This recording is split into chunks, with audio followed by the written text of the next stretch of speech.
Picture Italy in 1954. Cobblestone roads winding around Lake Como, Alfa Romeos sprinting past, and the aroma of espresso in the air.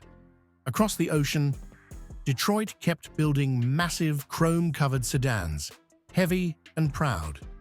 Amid that contrast, Hudson Motor Car Company, a struggling American brand, conceived a daring idea to blend American engineering with Italian artistry. The result was the Hudson Italia, a car with the soul of Detroit, wrapped in the elegance of Milan. It wasn't just a meeting of two cultures. It was a declaration of faith that beauty alone might save a dying brand. In the early 1950s, Hudson Motor Car Company was still one of Detroit's most respected names. The company had pioneered innovation with its revolutionary step-down chassis, where the floor pan sat low inside the frame, lowering the center of gravity and improving handling and safety. Between 1951 and 1953, the Hudson Hornet became a legend on the NASCAR circuit. Its compact body and twin H-power inline-six engine routinely defeated much larger V8 rivals. On the racetrack, Hudson was a champion. But in the showroom, dark clouds were forming. As General Motors, Ford, and Chrysler rolled out glamorous new models with powerful V8s, Hudson stayed loyal to its aging platforms. The compact jet, once seen as the company's future, became a costly failure. Sales plunged, profits evaporated, and a sense of doom hung over the once proud brand. President A.E. Barrett knew Hudson needed something extraordinary, a miracle that could make the world look again. If the company couldn't win with muscle, it would win with beauty. Thus came a bold idea: to build a car not to sell, but to inspire, a rolling symbol of Hudson's pioneering spirit. To make it real, Barrett took a daring leap no American company had tried before: collaboration with the Italians. Hudson shipped the chassis of the jet across the Atlantic to Milan, the capital of art, fashion, and automotive design. There, Carrozzeria Touring Superleggera, famed for its lightweight aluminum bodies for Alfa Romeo and Aston Martin, accepted the challenge. Italian craftsmen stripped away the heavy steel and replaced it with a hand-shaped aluminum Superleggera body. They didn't just redesign the car, they gave it life. Every curve flowed with aerodynamic grace, as if the body itself were in motion, even while standing still. It was no longer a failed Hudson jet. It was something entirely new, a fusion of Detroit's strength and Milan's elegance. By 1953, the first Hudson Italia prototype was completed. When it debuted at the 1954 New York Auto Show, the audience fell silent. The front end captivated onlookers with its large oval grille, wrapped in brilliant chrome and centered by Hudson's inverted triangle badge. Twin round headlights sat high in elegantly molded housings, an expression of Touring's aerodynamica design philosophy. The long, slender hood stretched forward like the prow of a boat cutting through air. From the side, the Italia exuded seamless flow. The body's curves felt as if sculpted by the wind itself. Partially skirted rear wheels gave it a clean, aerodynamic profile far more refined than its American contemporaries. Hidden door handles and rear-hinged suicide doors added a touch of European sophistication. The rear was pure elegance, soft curves enveloping triple horizontal taillights inspired by jet exhausts, symbols of the new space age. All of it was wrapped in a warm, refined palette, blending soft ivory tones with metallic highlights and gentle red reflections from the curved glass. The paint didn't merely cover metal, it breathed, changing hue with every shift of light. Step inside the cabin, and you're transported to another world. The entire space was handcrafted, from every precise stitch to the flowing curve of the wraparound dashboard. Touring Superleggera didn't see the cockpit as a place for control, but as a sensory and visual experience. Every contour and surface was designed to reflect light softly, making the interior feel alive, a moving gallery of art and craftsmanship. At the center sat the arched speedometer, a metal three-spoke steering wheel, and finely detailed aviation-style controls, all reflecting a human-centered philosophy. Though the technology was simple, the precision of layout made the driver feel as though they were commanding a machine built uniquely for them. The bucket-style seats hugged the body, offering both sportiness and calm sophistication. The blend of materials and overall tonality didn't follow Detroit's conventions. It became a symphony of warmth, balance, and refinement, capturing the very spirit of Italian design that Hudson aspired to express. And beneath that sleek, aluminum body, the Hudson Italia didn't hide a roaring heart like a Ferrari or Maserati of its time. Instead, it carried the Hudson Jet 6, a 202 cubic inch inline-six producing around 114 horsepower. On paper, those numbers seemed modest. But to touring Superleggera, this car was never meant to race. It was built to be admired, to move with grace, not to chase lap times. Hudson's trademark step-down chassis gave the Italia a low center of gravity, stable cornering, and confident road manners.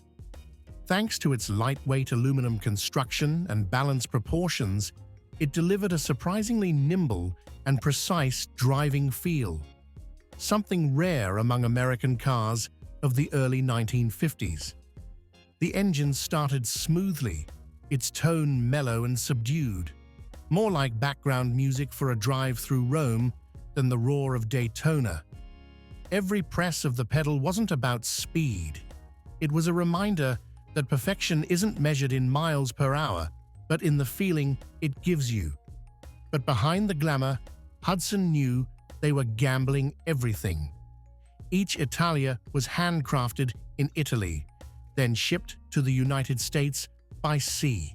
Production cost nearly $25,000, while the retail price was about $4,800, the same as a brand-new Cadillac Eldorado. For a company already teetering on bankruptcy, it was a desperate roll of the dice. Hudson hoped the Italia would restore its image, becoming a new symbol of Detroit's daring spirit. But reality was harsher. Only 25 cars were ever completed, including the prototype. Touring Superleggera's craftsmen spent weeks shaping each panel, fitting every trim, polishing every curve, as if they were sculpting art, not assembling automobiles. And when the first Italias reached Hudson showrooms, people stopped to stare, then walked away. It was too expensive to be a Hudson, too strange to be a Cadillac, and too delicate to feel truly American. The world simply wasn't ready for beauty like this.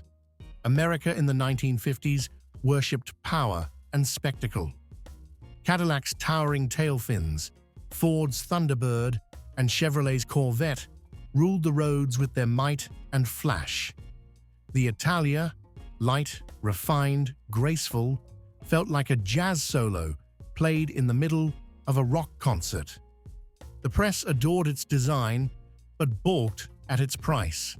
Dealers didn't know where to place it, too elegant to sit beside the Hornet, yet not prestigious enough to stand beside a Cadillac.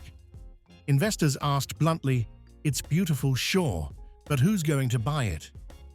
Hudson had no answer. A year later, when Hudson merged with Nash to form American Motors, the Italia project was officially dead. The unfinished bodies in Milan were dismantled, and touring Superleggera never again collaborated with an American automaker. The surviving cars sat forgotten in barns and garages, covered by the dust of time. But like every true masterpiece, it was rediscovered, not by dealers, but by those who truly understood the value of beauty. By the late 1980s, collectors in the US and Europe began to hunt for the Hudson Italia. They didn't just see a rare car, they recognized a lost chapter in Detroit's history, a fleeting yet brilliant moment when American engineering joined hands with Italian artistry. Today, only 25 Hudson Italias are known to exist worldwide. Most have been carefully restored and are proudly displayed in renowned institutions like the Peterson Automotive Museum in California and at the prestigious Pebble Beach Concours d'Elegance. Whenever one appears, it doesn't just draw admiration, it provokes the question, what if Hudson had survived? Each car is now worth over $500,000. But to true enthusiasts, its worth is far deeper. A forgotten icon has finally reclaimed its rightful place in history. Modern designers now look back and agree. The Hudson Italia was at least 2 decades ahead of its time, not only in beauty, but in its philosophy, placing emotion and humanity at the center of design. Touring Superleggera understood that in 1954, when they transformed a modest chassis into something with a soul. Many great cars that came later, the Ford GT40, the Tommaso Pantera, even the Alfa Romeo 8C Competizione, carried echoes of the same spirit, a union of American power and Italian passion, of mechanics and art. In today's world, where technology often makes cars cold and distant, the Hudson Italia stands as a symbol of warmth and sincerity. It reminds us that cars are not just machines, they are reflections of the people who dream them. And perhaps that is why, nearly 70 years after its debut, the Hudson Italia still makes people stop, stare, and smile. Not because of its speed, not because of its fame, but because it proves one simple truth. When beauty is born from belief, it never dies. If you believe that cars are more than machines, that they're moving works of art, then join me in keeping stories like this alive. Cars like the Hudson Italia may have vanished from the roads, but they live on in our memories, where engineering, emotion, and ambition become one. Hit subscribe and stay with me as we uncover more forgotten masterpieces from Detroit. Cars built not just from steel and fuel, but from faith, pride, and passion. And if you ever find yourself standing before a Hudson Italia in a museum or on the street, stop for a moment, take a good, long look. Because what you're seeing isn't just a car.